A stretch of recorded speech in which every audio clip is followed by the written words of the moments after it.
Okay. Thank you, Paul. Paul's the author of this book. Christian's the driver of the camera and the owner of this apartment that I'm staying in. Courtesy of the new app, not so new app called Airbnb. So I came here not quite knowing what to expect. I walked the streets a little bit, got a little bit nervous and came in thinking these were mean streets. And I got talking to Christian, who was extremely gracious and concerned for my well-being, handed me a can of pepper spray. So here it is right here. Pepper spray. Better not spray myself, hey? And better not stand up wind spraying it. So that was kind of scary at first and then kind of funny as well. It turns out you don't need pepper spray here. In fact, Haarlem, this district just outside, just not far from the main city of Amsterdam, is a very civilized part of the world. And it's just across the road from the hotel that I'm doing my photo reading training in. So I got talking to Christian. Didn't I, Christian? Yep. And Christian got very curious about what I was doing. In fact, Christian is a person that gets curious about a lot of things. Can you name some of the things that you've been involved in your career thus far, please? Recording studio, symphonic orchestra, circus, acrobatics, education, and cinematography, game design. And what are you doing at the moment? I'm a game designer and I'm working also on an educational platform. That is amazing. See, you come to a unit in the top left-hand corner of a large block of units and you fall in with a guy like that. So what are the chances? And he got very curious about what I'm doing. So I got a chance to explain it, something I'm very passionate about. That is the concept of photo reading. Now, I've been through the steps of this a number of times on previous videos. What I wanted to do was come here and really discover what it was really about. I was doing it, but was I doing it? I was practicing it through the home study program. Sure, I wanted to share the books and I wanted to, pour knowledge into my brain and then share it via this wonderful medium of Facebook Live and via camera. But what was I really doing? I found that Paul Scheele was coming to town, coming to Amsterdam, not coming to a town near me, but at least close enough that I could get on a plane relatively cheaply and come here and learn what the story's about. So what have I gotten from it? Well, I'll quickly explain the steps first. The steps are outlined here in the manual. We're talking about preparing, creating a purpose. Now, the purpose is the core of this and of what this type of reading is all about.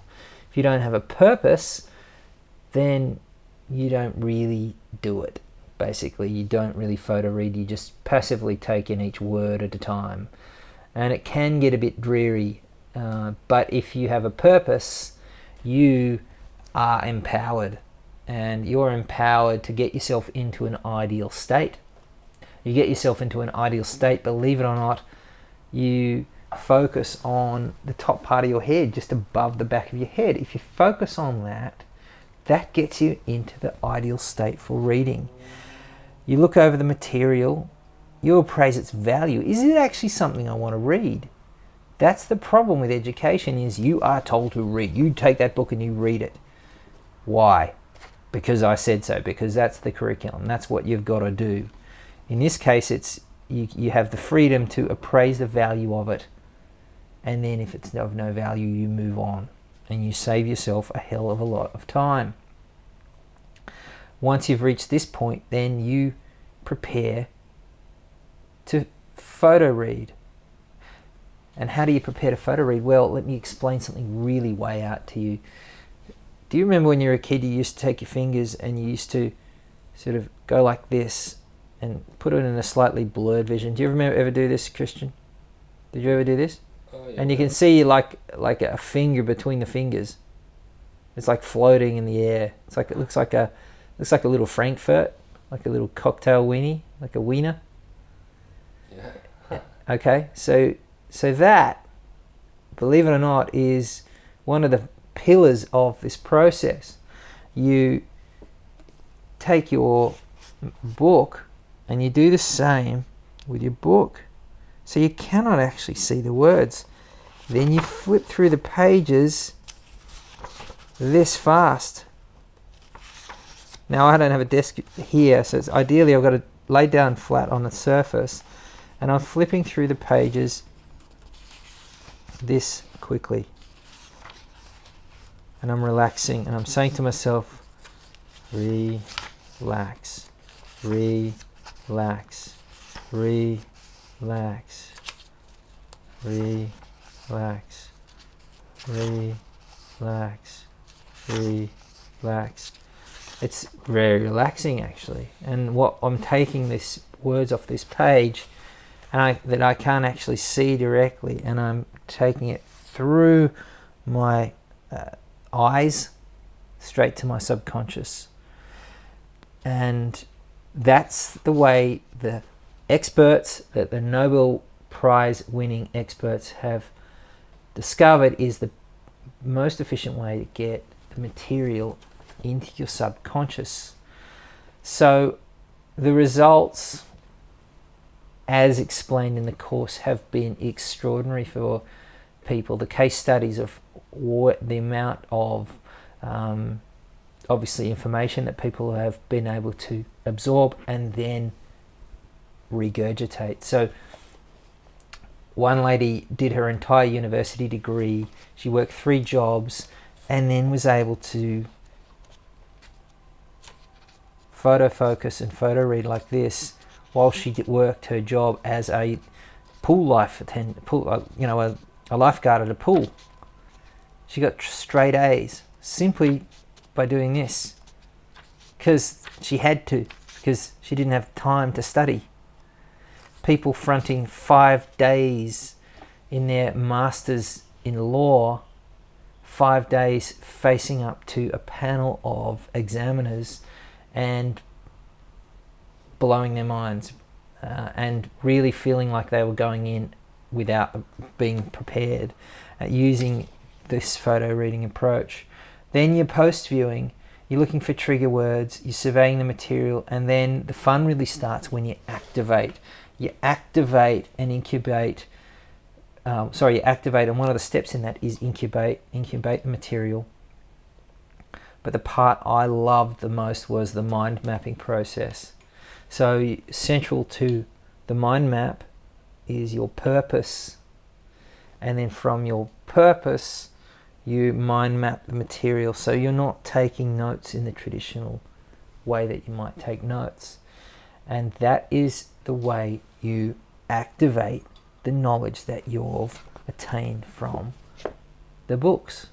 So why do we do this? Is it just about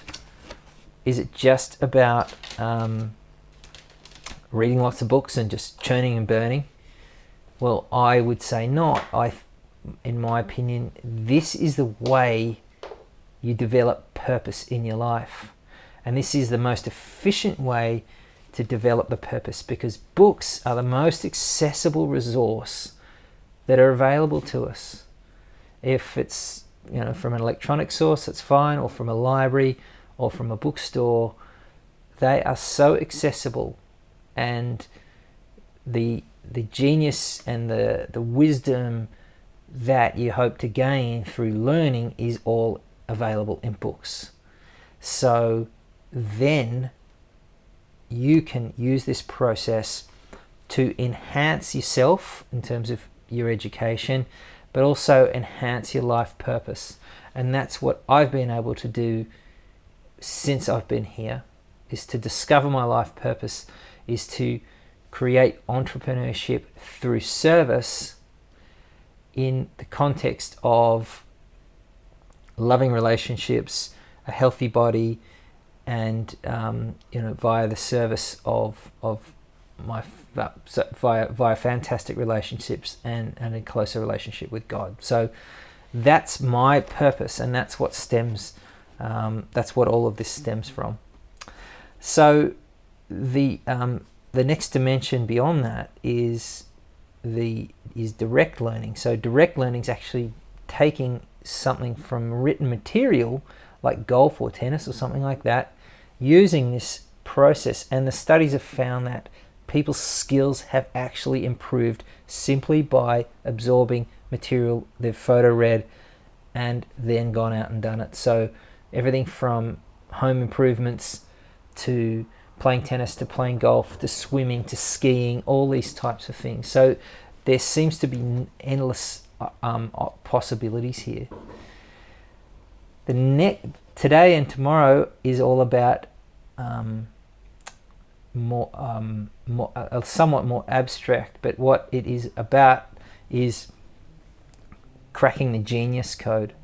So the other part of it is I'm a recovering learner. I'm someone who was told, yeah, you're good, but you're not that good growing up, as I struggled my way through exams and struggled my way through university.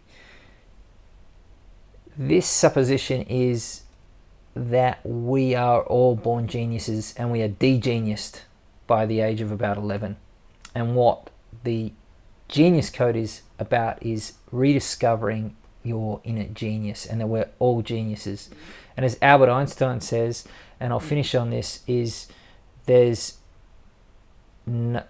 you try to train a fish to climb a tree, that fish is going to go through life as a failure. So he also said that in order to solve the problems that we've created, we need a high level of thinking to solve those problems. And that's where this material will help us.